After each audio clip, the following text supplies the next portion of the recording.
Dear students, एक बार फिर आप सबों का हमारे केमिस्ट्री टीचिंग पॉइंट के यूट्यूब चैनल में आपका स्वागत है।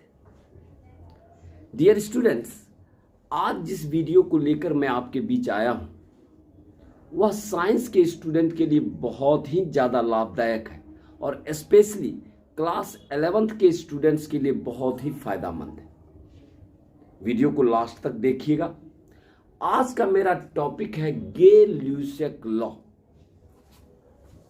आज का मेरा टॉपिक है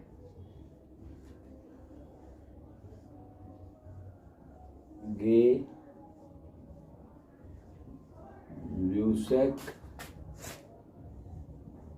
लॉ। आज का मेरा टॉपिक है गे-ल्यूसेक लॉ। क्लियर है? Gay Lussac is the name of the scientist, वैज्ञानिक का नाम है जिन्होंने नियम दिया। क्या नियम दिया, जरा गौर से सुनिएगा आप। गे-ल्यूसेक ने यह कहा कि यदि सपोज मान लीजिए कोई गैस आपस में अभिक्रिया करता है, सपोज मान लीजिए हाइड्रोजन गैस है, क्लोरीन गैस है,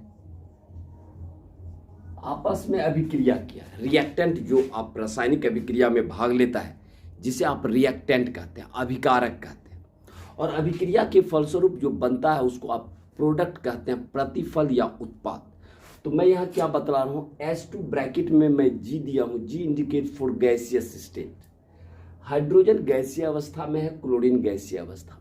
जब गैसें आपस में अभिक्रिया करके प्रोडक्ट का निर्माण करता है 2HCl, और प्रोडक्ट भी आपका गैसीय अवस्था में।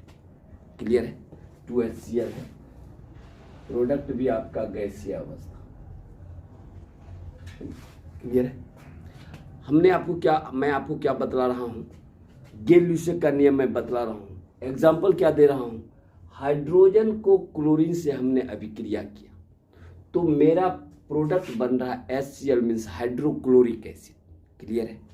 और वैसे भी डियर स्टूडेंट, आप जानते हैं कि जो रासायनिक अभिक्रिया में भाग लेता है that is known as the reactant. इसको अभिकारक कहते हैं, ये आपका रिएक्टेंट है।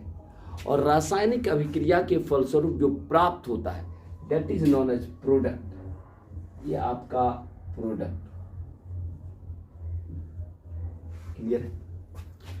तो गे-ल्यूसेक ने ये कहा कि जब गैसें आपस में अभिक्रिया करके आपस में संयोग करके प्रोडक्ट का निर्माण करता है तो उसका आयतन जो होता है, volume that are in the simple ratio, उसका आयतन जो है वो सिंपल रेशियो में होता है। मीन्स अगर इसका वॉल्यूम का हम रेशियो निकालें तो गौर कीजिएगा, यहाँ अगर कॉफिशिएंट अगर कुछ नहीं दे तो हम 1 दे सकते हैं, क्योंकि 1 को किसी भी अंक से गुना कीजिएगा तो उतना ही आएगा। यहाँ भी कुछ नहीं है तो हम 1 दे सकते हैं। इसका मतलब हुआ कि एक वॉल्यूम अगर हाइड्रोजन यूज हो रहा है तो अभिक्रिया के अनुसार एक वॉल्यूम आपका क्लोरीन भी यूज हो रहा है और आपका 2 वॉल्यूम हाइड्रोक्लोरिक एसिड बन रहा है। तो गे-ल्यूसेक ने कहा कि यदि गैस आपस में अभिक्रिया करके प्रोडक्ट का निर्माण करती है तो उसका आयतन जो होगा वह एक सरल अनुपात में होगा। सरल अनुपात मतलब उसका जो वॉल्यूम होगा that are in the simple ratio. Simple ratio का मतलब क्या?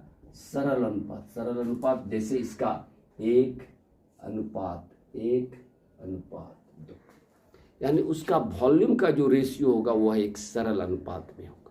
यही था गे-ल्यूसेक का नियम। सेकेंड एग्जाम्पल देते हैं डियर स्टूडेंट। सेकेंड एग्जाम्पल, अगर सपोज मान लीजिए ये नाइट्रोजन है गैसीय अवस्था में, हम इसकी अभिक्रिया कराए 3H2, ये भी गैसीय अवस्था, और अभिक्रिया के फलस्वरूप बन रहा है 2NH3, अमोनिया गैसीय अवस्था। क्लियर है? तो आप क्या देख रहे हैं, यहाँ कुछ नहीं तो हम 1 दे सकते हैं। इसका मतलब हुआ कि एक वॉल्यूम अगर नाइट्रोजन यूज हो रहा है तो 3 वॉल्यूम आपका क्या यूज हो रहा है, हाइड्रोजन यूज हो रहा है। तो आपका प्रोडक्ट कितना वॉल्यूम बन रहा है, 2 वॉल्यूम आपका अमोनिया बन रहा है। तो इसका मतलब हुआ उसका जो आयतन का जो रेशियो होगा that are in the simple ratio. सरल अनुपात में होगा डियर स्टूडेंट, यानी 1:3:2।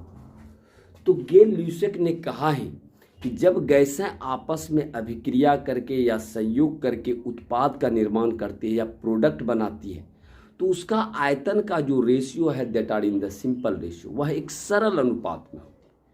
when gas reacts to form product then their volume are in the simple ratio, उसका आयतन जो है एक सरल अनुपात में होता है।